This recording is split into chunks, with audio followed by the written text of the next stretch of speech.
Hi, I'm Katie from Bare Cheek Theatre Company in Wexford. Most of the theatre work that we do is devised. We mostly work with young people, and a lot of the ideas for the plays that we make come from them. Things that they are interested in or concerned about, or issues that they wish to explore. The way that we devise is that the young people work on the ideas or issues through improvisation or brainstorming. We then call in a playwright who puts it all together and dramatises it. This is the loose process, but every piece is different. We have made pieces about consent, the teenage brain, self-harm, cults, politics, and suicide. And today we are joined by 3 writers who have created pieces with us.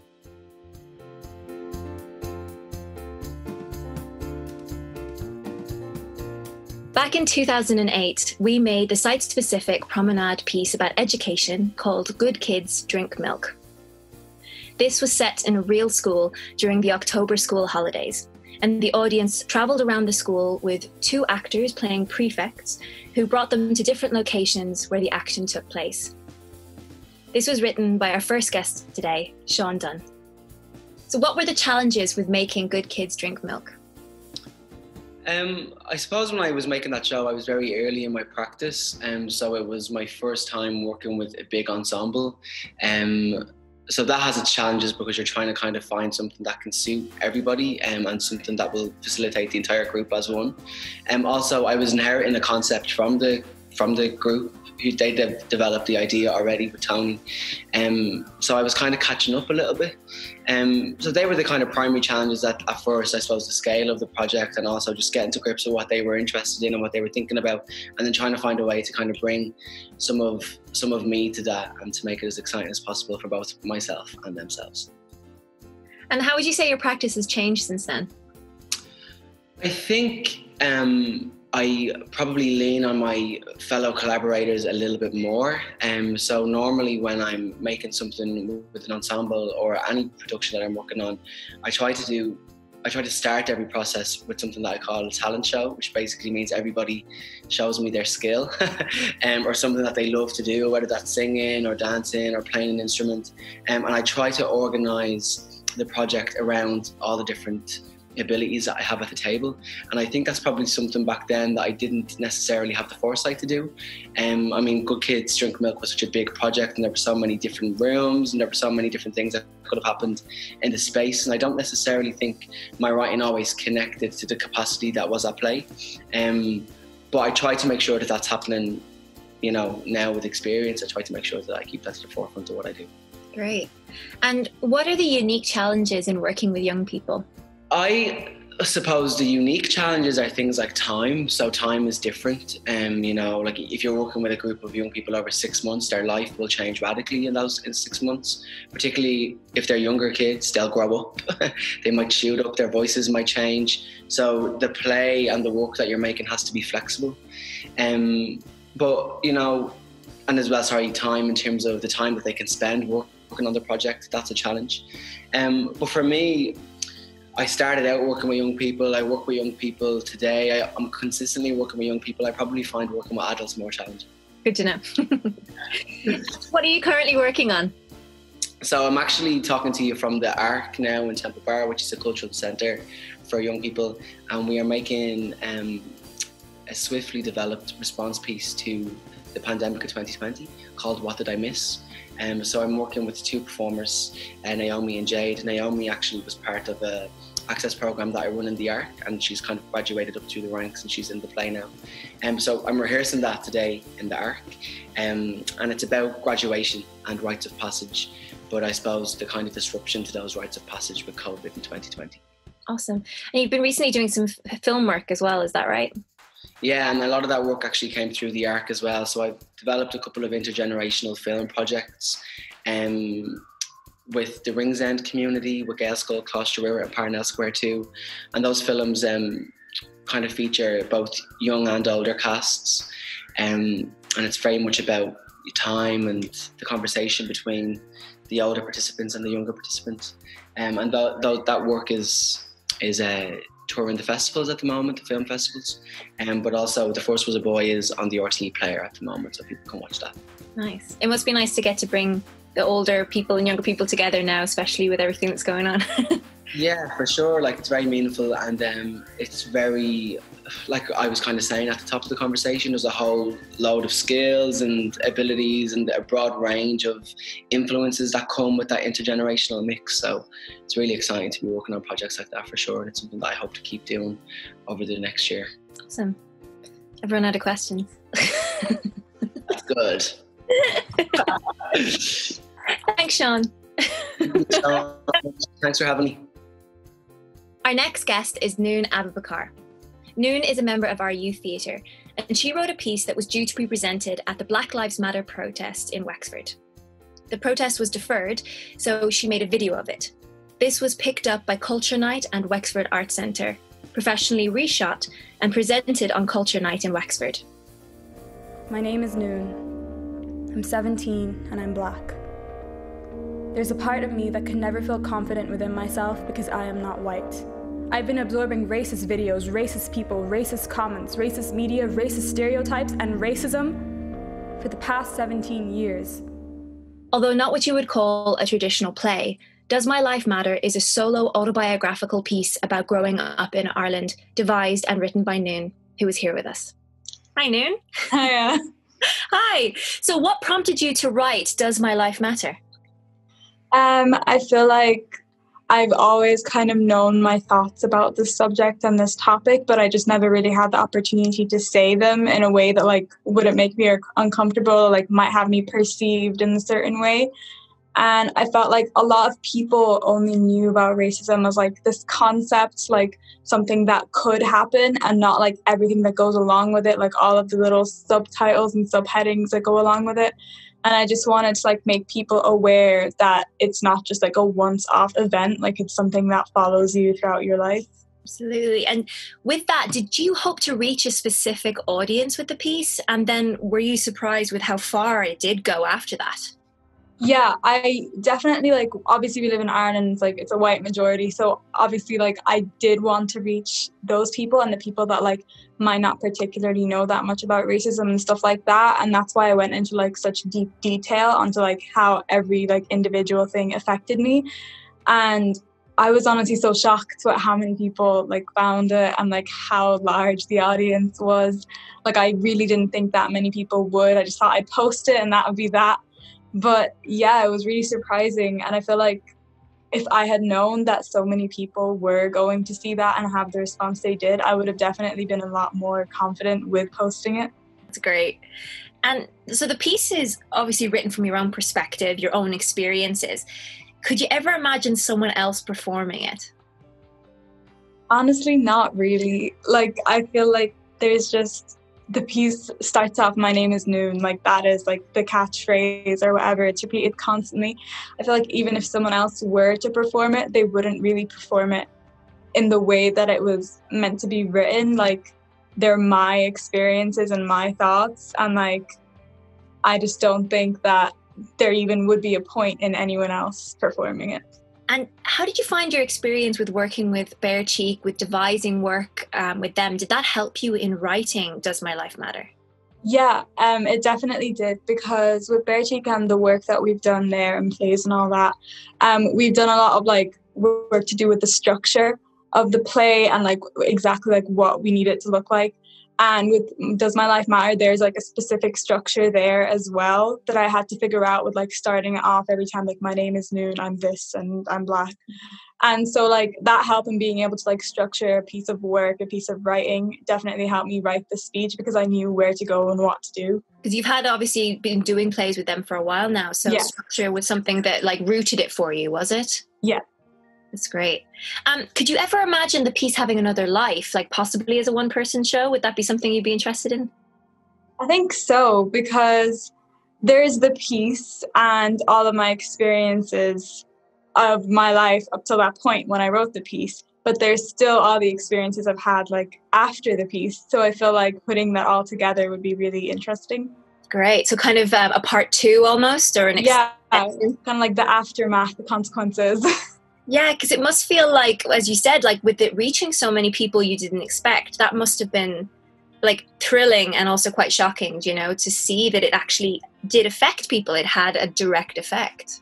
Yeah, and like it was also like a learning experience. Like obviously I'd never gone through anything like that before, so like I've obviously learned more and I know more than what I knew like before then. I even like know more about like racism and stuff like that. And so I feel like to put both those aspects together and to like just tell the whole story would be interesting. And are you writing at the moment now? I know you're in 6th year, so maybe you don't have a lot of time. No, I'm not writing. I don't have any time actually. Yeah, that's fair. That's fair. Have you been writing anything previous to this, or was this the first piece you'd ever written? I'd written like a couple of things. I used to be really big into English and writing when I was younger, but they were just short stories and things like this. But this was probably the first piece I've ever written that was meant for other people to read. Like the audience for like previous stuff that I've written has always been like, oh, like just me writing out my ideas and stuff like that. But this has been the first piece that is meant to be read and meant to have an impact on people and wasn't just a piece of fiction. Yeah, absolutely. And it has so much heart in it as well, and so much of yourself. It's a really beautiful piece. You should be very proud. Thanks, Noon. A couple of years ago, the hashtag #MeToo was trending and started a lot of discussions about consent. A number of young women in our youth theatre wanted to create a piece about consent, sexism, and feminism. We began the devising process. The resultant play was called Rate Me and was written by Marnie McCleane-Fay, who has written a lot of plays with us. Have you come close? Why are we still talking about this? Let's just have it. What were you hiding? Lots of stuff. What were you so afraid of talking about? Lots of stuff. Are you still hiding it? Some of it. Me too. Hi, Marnie. Thanks for joining us. So, tell us about the writing process for Rapey. Okay, so that was it was a long enough process for us. So what we started at was, this is kind of when the Me Too movement was really kind of gaining momentum. And that was basically what the young people were coming back to us and talking to us about.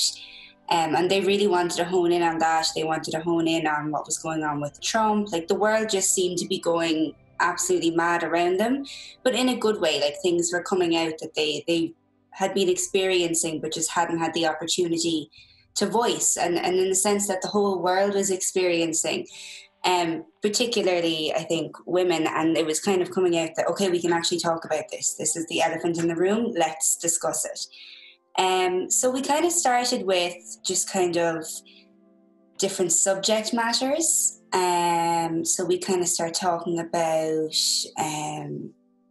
being sexualized from a young age, just loads of different things that they were experiencing, like catcalling, their consent, drinking, all that kind of stuff, school, and kind of how it related back to them. And at this stage in the process, we had both males and females, and it was going to be a show with males and females. So then as the process went on, we found that the females were kind of participating more in the devising process. You know, we'd say, okay, we're going to do an improv at a party, and go. And they'd have so much to say. So then at that stage, you know, a huge thing was sexism and being catcalled and being rated by their peers. So that's kind of where the title came from, was Rate Me.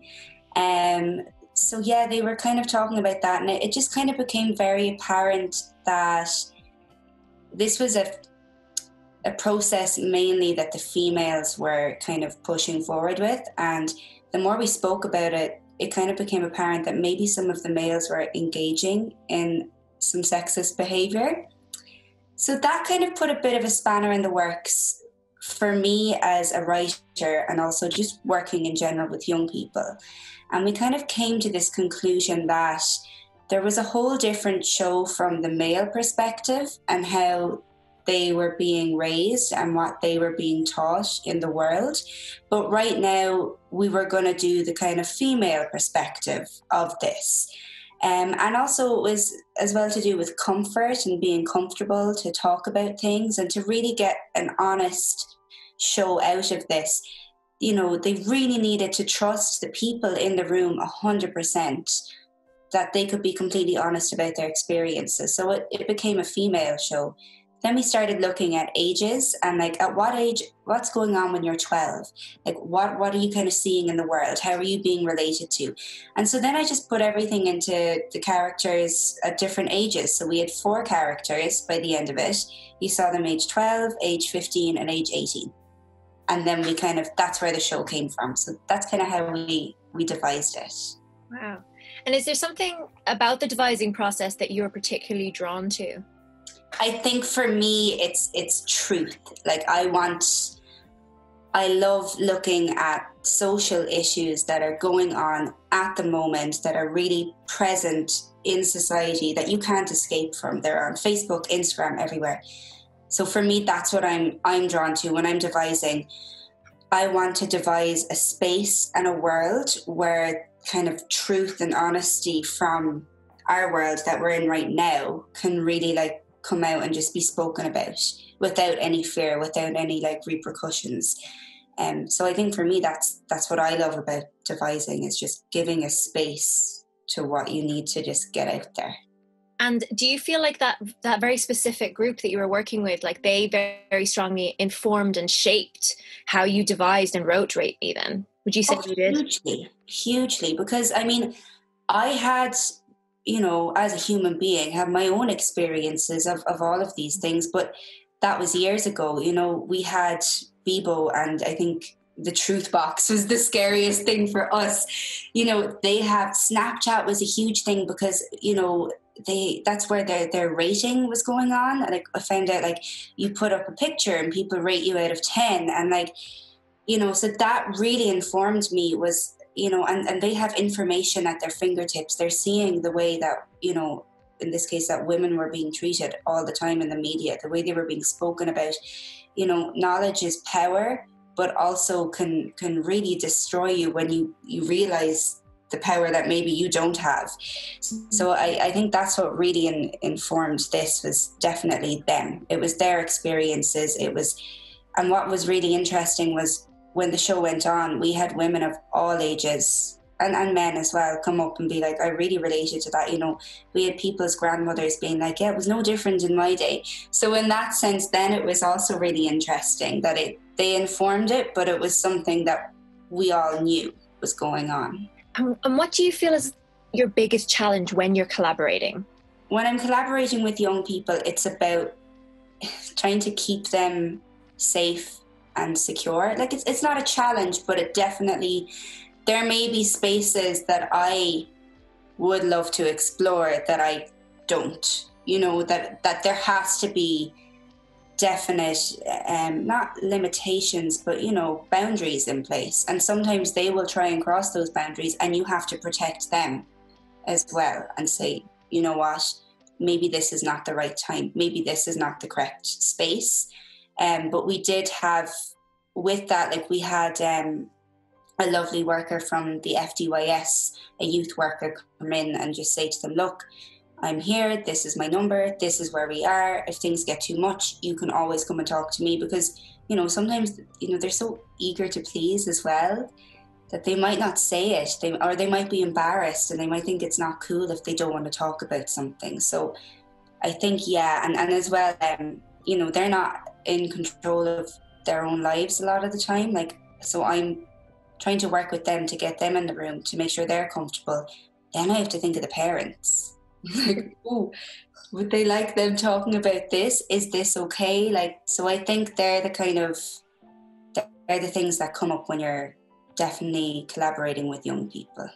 Awesome. And what are you working on at the moment? So at the moment, we're working on a really cool piece called Tell Us What You Did. So this is interesting because it started out as it was going to be like a time capsule piece, but we just found that it was going to be like, it was imagining that we're putting everything in a time capsule and it's going to be opened in 50 years by people and they'll see what was the year 2020 like. I think, as we all know, 2020 is very unpredictable. Things are changing by the minute. We just had the new restrictions and everything and roadmap release yesterday. Like, I found I was writing pages and they were useless by like the next week, you know, because things were changing. So we basically, the young people, as always, very political, very want to talk about ongoing issues, have so much to say, but they were kind of craving characterization. They wanted to really act, you know, they want to disappear from right now and go in and just do a meaty play. So yeah, we've come up with a kind of interesting concept called Tell Us What You Did, which is basically a bunch of young people in a room who can't leave the room until they figure out why they're there. So it's kind of 7 situations that they have to explain why they have done something and what made them do this thing. A lot of them are not very nice things, and a lot of them are very much informed by just stories and things on the news that I've been collecting, that I've been like, why would someone do that? What is wrong with the world? How can you get to that space where you can do something that horrific? Or even sometimes they're not like horrific, but they're just kind of like, what possesses someone? So yeah, we're looking into that and working on that and just kind of delving into good meaty characters with just a lot of grit in it. It's really exciting to hear that you were able to be flexible within the devising process. Do you find that is a bit more of like a bonus with devising? Is that because you're being led by what you're being given, it opens you up as a writer to possibilities you didn't see at the beginning? Oh, hugely. Because I was worried. I was like, I'm not really feeling this. The young people aren't feeling this. I was like, do we have to do this? Like, does this show have to be done? Because I just feel it's not going to show, it's not right, you know, it's not the right fit. So yeah, it was such a relief to kind of, and I had to realize it myself. I had to go, okay, like, what am I doing? Why am I panicking? I don't have to do this. You know, I can really change things and listen to what I'm being told and just follow my gut on it. So I did, and it's still very much, you know, the same issues as what we were discussing in the first show, but now it's discussing them in kind of a different form as such, and changing things up and giving more time to what we actually are passionate about. And I think that's the main thing. You can't create a piece of theatre if you're not passionate about it. If your passion isn't there for anything at all, really. And I found that, I think, definitely as I've gotten older, if I'm not passionate about something, I won't do it. If I'm not enjoying it, I won't do it. I'm not the right person to do it. And they're the same. So yeah, that's definitely does make it a lot easier. That sounds really exciting. Can't wait to see it. Thanks, Marnie. Playwriting can take many forms. It can be you sitting at home writing about something you're passionate about, like Noon, or it can be co-writing the way that Shaun does, or writing with a group of people the way that Marnie has been doing. When we decide to create a new piece, we always ask ourselves these 4 questions before we start writing anything. 1, what do we want to say? This is the content, what it is about. What do you want to say about the issues or the topics? 2, how do you want to say it? This is the style or the framework. It could be a documentary or a script with characters, for example. 3, where is it going to be staged? A traditional theatre or an arts centre or a school hall? Where will your audience be seated and how? 4, who are we saying it to? Who's your audience? Is it parents, teachers, other young people? This will affect the style of language that you use. By answering those questions, we can really focus down what the script will look like and build a framework or scaffold that will contain the plot, characters, location, and themes. So, what we'd like to offer you budding playwrights out there is an opportunity to help you with your script. We can give advice on the process of creating a new script, or you can send in a script that you've already written and we'll give you some feedback. Or we can talk you through the process in more detail. Just click on the link below and we'll do our very best to help. Thanks, and get writing.